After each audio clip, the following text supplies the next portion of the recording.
Մերի Մանուկյան 24-ից Տիկին նախարար այն բանից հետո, երբ 10 եպիսկոպոսները հայտարարեցին, որ միանում են Նիկոլ Փաշինյանին և եկեղեցու բարենորոգման օրակարգ առաջ բերեցին, դրանից հետո ոչ միայն բարձրաստիճան հոգևորականներին, այլև քահանաներին հսկում են անվտանգությունը, ազգայնավտանգության ծառայությունը, ոստիկանության ծառայողները, ուզում եմ հասկանալ ինչով է դա պայմանավորված, եթե ես հիմա անուղղակի կերպով հայտարարեմ, որ իմ կյանքին վտանգ է սպառնում, ինձ էլ ոստիկանության ծառայողները կհսկեն, ավելի ճիշտ իմ անվտանգությունը, Տիկին նախարար նաև պիտի խնդրեմ ասեք ի վերջո 2024 թվականի հուլիսի 12-ին Զարյա 3 կիրառվել է թե ոչ, չնայած որ դուք չէիք այդ ժամանակ պաշտոնավարում, նաև պիտի խնդրեմ անդրադառնալ այն հարցին, արդյոք դուք ձեր մեղավորությունը կամ թերացումը ընդունում եք այն պարագայում, խոսքը վերաբերում է Վալերիա Գրիգորյանի սպանությանը, դրանից առաջ հայտարարվել է, որ ՆԳՆ-ն պարբերաբար հսկողություններ, ոստիկանությունը պարբերաբար հսկողություն է իրականացրել Հարաքարում, մասնավորապես Մերձավան համայնքում, իսկ տեղի ունեցած սպանությանը նախորդել է, որ մեղադրյալներից մեկը կրակել սովորել է Վալերիա Գրիգորյանի առանձնատանը հարավից հատվածում գտնվող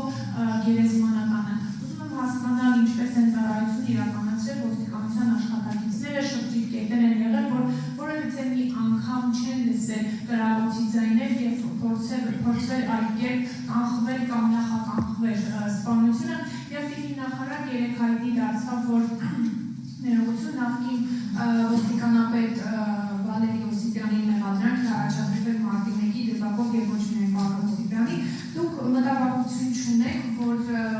օրերից մի օր հնարավոր է նաև ձեզ մեղադրանք առաջադրվի, եթե օրինակ Նիկոլ Փաշինյանին ոչ հաջող հրամանները չկատարել, օրինակ ինչպես Արմեն Աբասյանի դեպքում տեղի ունեցավ և պաշտոնից ազատվել, սա նաև խնդրում եմ հաշվառեք այն հանգամանքի պարագայում, որ եթե հնարավոր է օրերից մի օր իշխանապահություն տեղի ունենա, շնորհակալություն Տիկին Մանուկյան հարցադրումների համար։ Առաջին հարցադրման մասով, եթե դուք հաղորդում ներկայացնեք քննչական մարմին եւ ասեք, որ ձեր կյանքին կամ առողջությանը վտանգ է սպառնում, բնականաբար կնախաձեռնվի քրեական վարույթ եւ քննչական մարմինը կարող է մեզ ուղարկել ի կատարածման պաշտպանական միջոց կիրառելու մասին որոշում։ Այն բոլոր իրավիճակներում, երբ որ մենք քննչական մարմնից ստացել ենք պաշտպանական միջոց կիրառելու մասին որոշում, այդ որոշումը բնականաբար պետք է ի կատարածվի եւ ձեր մատնանշած դեպքերում մենք վարույթի շրջանակներում վարույթն իրականացնող մարմնից ստացել ենք այդպիսի որոշում, որը պիտի ենթակա լինի կատարման եւ մեր ծառայողները պատշաճ կերպով այս որոշումները կատարել են։ Հուլիսի 12-ի մասով Տիկին Մանուկյան, ես անցած ասուլիսին եմ առիթ ունեցել նշելու, որ կա նախաձեռնված քրեական վարույթ թեմայի շրջանակներում եւ քննչական մարմնի գործընկերները պատեհ պահին կհանրայնացնեն քրեական վարույթի հետ կապված տարբեր դրվագներ, այս պայմանությամբ ես իրավասություն չունեմ թեմայի մասով որևէ արձանագրում իրականացնելու։ Ինչ վերաբերում է Մերձավանին եւ ընդհանուր առմամբ սպանության դեպքին, ես անցած տարվա կտրվածքով էլ առիթ ունեցել եմ մեկնաբանելու հարցը եւ կարծում լսել եք, կարիք չկա կրկնելու, որ ներքին գործերի նախարարը ոստիկանության ծառայող չի հանդիսանում եւ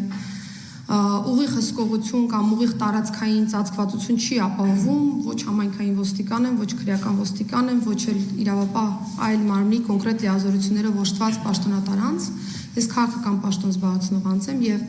քաղաքական պատասխանատվություն ունեմ նախարարության մանդատի շրջանակներում արկա պրոցեսների համար։ Մենք ունենք նախաձեռնված քրեական վարույթ եւ ոստիկանությունը ջանք չի խնայել ապահովելու համար սպանության դեպքի բացահայտումը։ Ընդ որում մենք հավուր պատշաճի կատարել ենք ներքին գործերի նախարարության առջև դրված խնդիրը եւ ապահովել ենք սպանության բացահայտումը իհարկե համագործակցելով մեր գործընկերների հետ։ Վարույթի շրջանակներում կարող են տարբեր ցուցմունքներ լինել, դրանք կարող են հաստատվել, կարող են հերկվել, ձեր մատնանշած հանգամանքը եւս վարույթով անցնող կոմպոնենտ է, որպես այդպեսին թե որտեղ են անձինք սովորել եւ այլն, եւ այս պայծրությամբ կոռեկտ չեմ համարի մեկնաբանել վարույթի շրջանակներում անցնող որևէ հանգամանք, որովհետեւ ամփոփիչ տվյալներին առնվազն ծանոթ չեմ եւ իրավասություն էլ չունեմ այս պայծրությամբ ծանոթ լինելու, բայց եթե քննչական մարմնի արձանագրումների արդյունքում վեր կհանենք դիտավորության որևէ կոմպոնենտ ոստիկանության ծառայողի կողմից, բնականաբար կունենանք կոնկրետ ռեակցիա։ Ես տարվա կտրվածքով մեկնաբանել եմ, որ երբ որ կիսամյակային ամփոփումներն եմ իրականացրել հատկապես Արմավիրի մարզի, ես վաղաշաբաթի ոստիկանության բաժնի աշխատանքը, որը սպասարկում է նաև Փարաքար համայնքը, չեմ դիտարկել դրական եւ դրա արդյունքում վաղաշաբաթի համայնքային ոստիկանության բաժնի պետը ազատվել է աշխատանքից եւ հաշվի առնելով հենց այս միջանձնային իրավիճակները, նաեւ փետրվարյան իրադարձությունը կոնկրետ մարզային քրեական ոստիկանության պետը հանձնարարական է ստացել այս ուղղությամբ հատկապես ինտենսիվացնել աշխատանքները եւ ցավով պիտի արձանագրեմ, որ ունեցել ենք այս դեպքը եւ դեպքից հետո բնականաբար որպես ոլորտի քաղաքական պատասխանատու տվել եմ իմ ռեակցիան եւ Արմավիրի քրեական ոստիկանության պետը ազատվել է քրեական ոստիկանությունում աշխատանք իրականացնելուց եւ լքել է քրեական ոստիկանության շարքերը այս տեսանկյունից։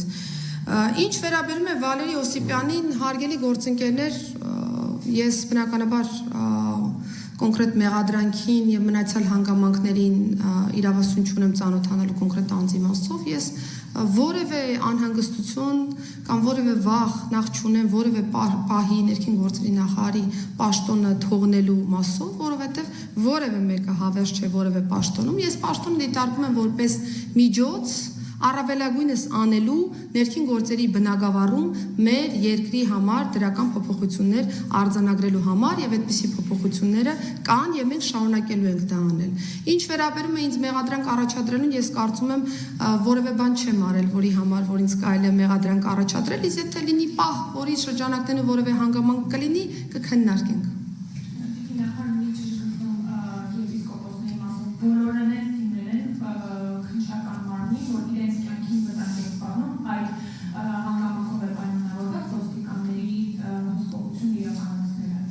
Ես բոլորի մասով ասել չեմ կարող, որովհետև ես խոսում եմ միայն նախարարություն ստացված որոշումների մասով, որ անձի մասով, որ ստացվել է նմանատիպ որոշում, պաշտպանական միջոց կիրառվել է։